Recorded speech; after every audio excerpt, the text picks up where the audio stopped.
You've got a tax question. Who should you ask? A tax attorney, a CPA, or an enrolled agent? Hi, I'm John Strohmeyer with Strohmeyer Law, and today we're going to figure out who can help you with your taxes.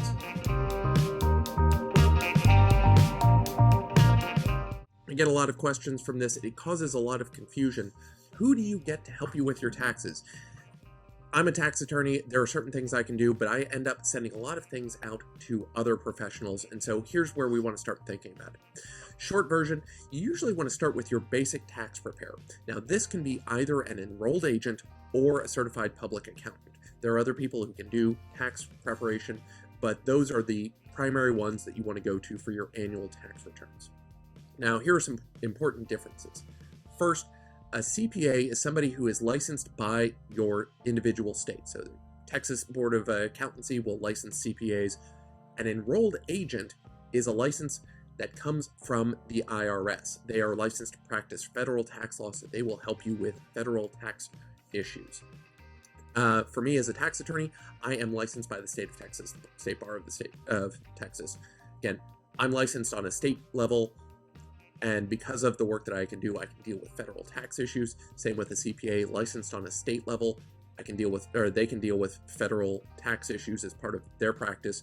Enrolled agents are licensed by the IRS, not licensed by a state. So it means that they'll be familiar and they have to take tests to be licensed by the IRS to practice tax where they do.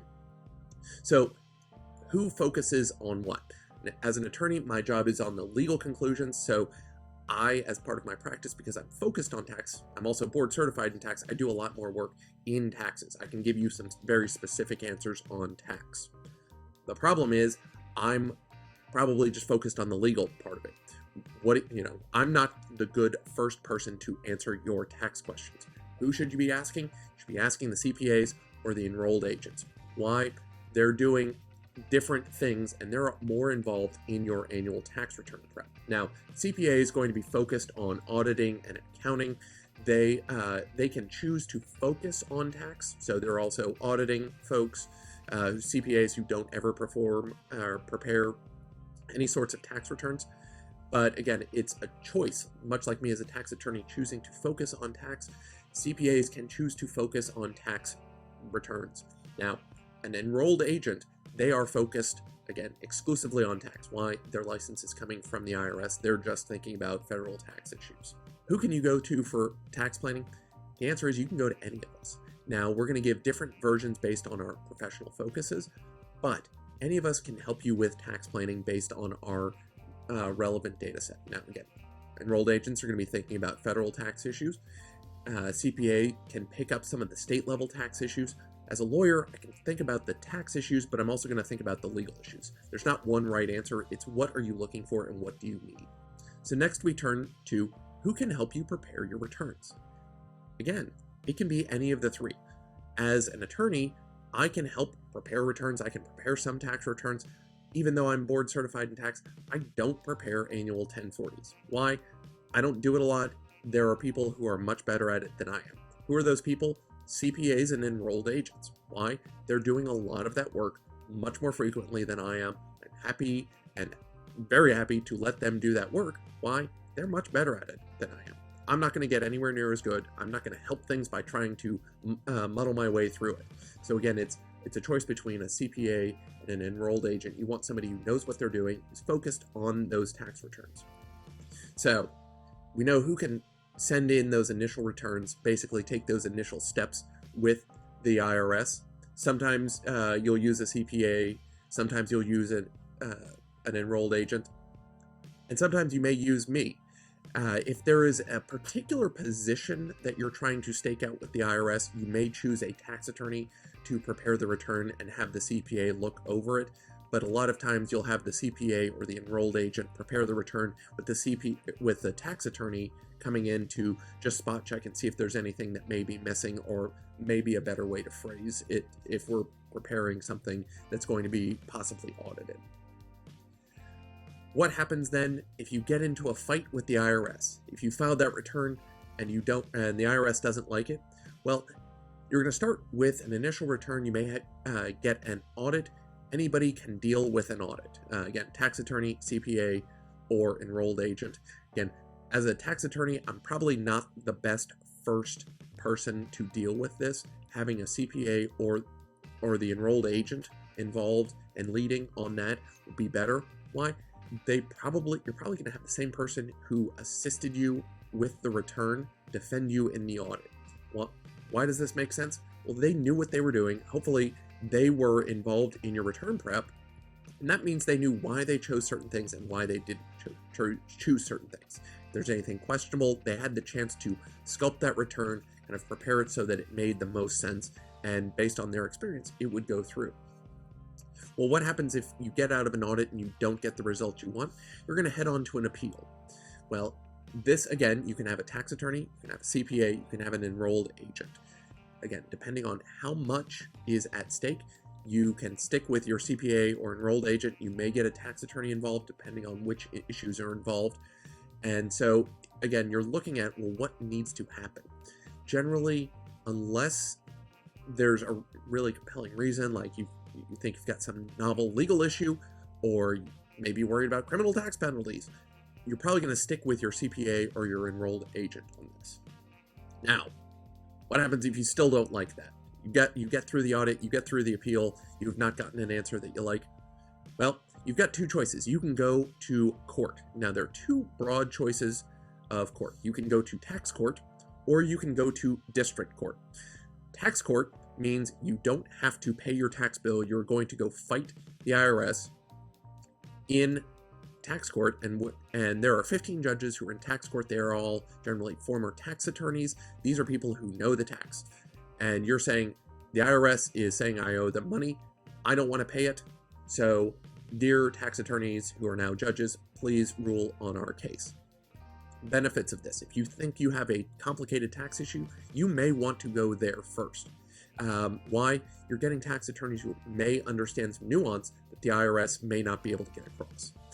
The other benefit of going there first is you don't have to pay your tax first. You're not suing for a refund, you're suing to not have to pay. The other option then is to go to district court. Now, in district court, you have to pay your tax bill first. If the IRS says after appeal that you owe $1 million, if you want to sue in district court for a refund, you have to pay. You're suing for a refund. You don't get to go to district court without having paid that bill first. Now, when you go to district court, you're actually going to be facing off against the Department of Justice and not the IRS. So this is a little bit different. You're going to get folks who aren't in the IRS, but these are folks who are tax litigators. They're going to be focused on it. So you're not going to be necessarily getting somebody who doesn't understand the tax issues.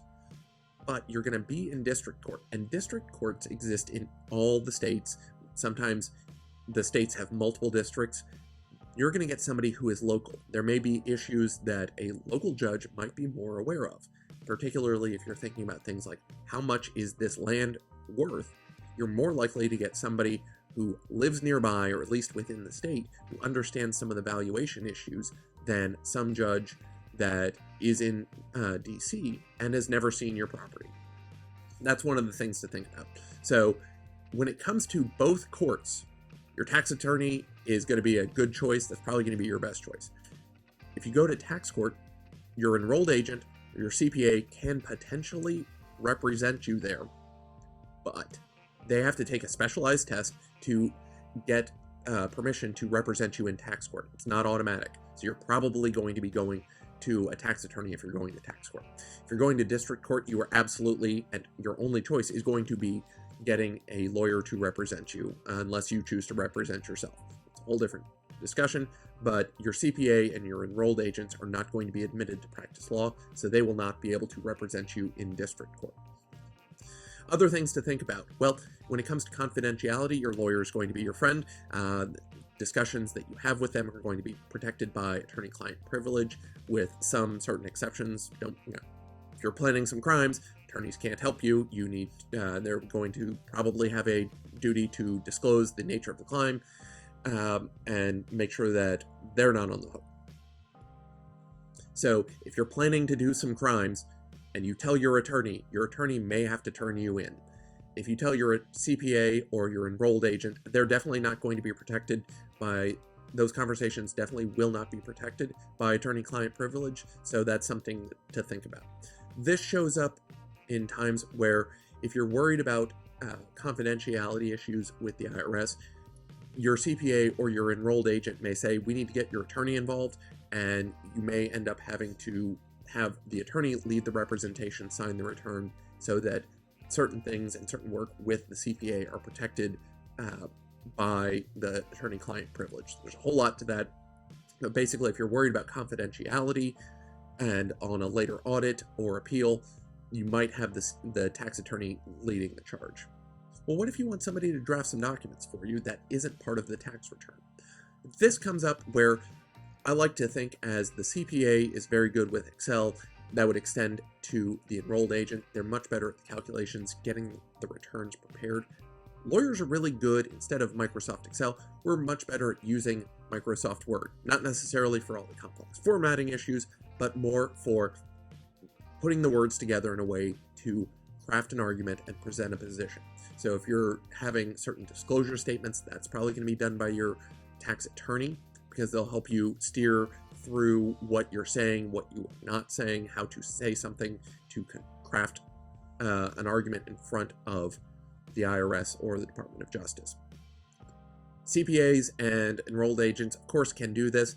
Again, it's not part of their professional focus, so they may not be as well versed in it. You may not get the same level of care when you go to them to draft documents or disclosure statements. Doesn't mean you can't, just means you probably will look to an attorney to help you with that. Other things that might be done, legal analysis, you're going to start with your attorney for that. What does the law say? What can we do? When it comes to tax issues, CPAs, enrolled agents deal with these things a lot. They were going to have some pretty good instincts. The overlap of what happens and what can these folks do when it comes to how can we report this. I mean, it's not like attorneys have any sort of monopoly on the practice when it comes there, because CPAs, enrolled agents, are doing a lot of the on-the-ground work that attorneys also do. They do other more discrete reporting information and compliance work that attorneys don't do at all, probably shouldn't be doing. So don't think of this as anybody can, it's only the province of the lawyers when it comes to tax issues, when it comes to legal issues outside of the tax world. Your CPAs and your enrolled agents probably don't want to be caught practicing law. So, financial analysis, you're going to look to your CPA to do that. They're there to make those sorts of analysis. And ultimately, when it comes to the tax consequences, any of them can give you some answers, but it's going to be the CPA and the enrolled agent that you work with regularly that's going to give you the best answer. My common refrain when somebody says, hey, John, you're a tax attorney, can I deduct this? My first response is, did you ask your CPA? Why? They're the one who knows your return, and because they know your return, they're going to give you a much better answer, because I'm going to say, yeah, probably, or probably not, but I don't know what your return looks like, and your CPA does. And so that's why you want to take a look at that. You want the people closest to that return, the ones who are going to be signing the return, to be making that determination for you. Thanks so much for watching. If you've got other questions about this, go ahead and leave a question in the comments below. Also, don't forget to like, comment, and subscribe.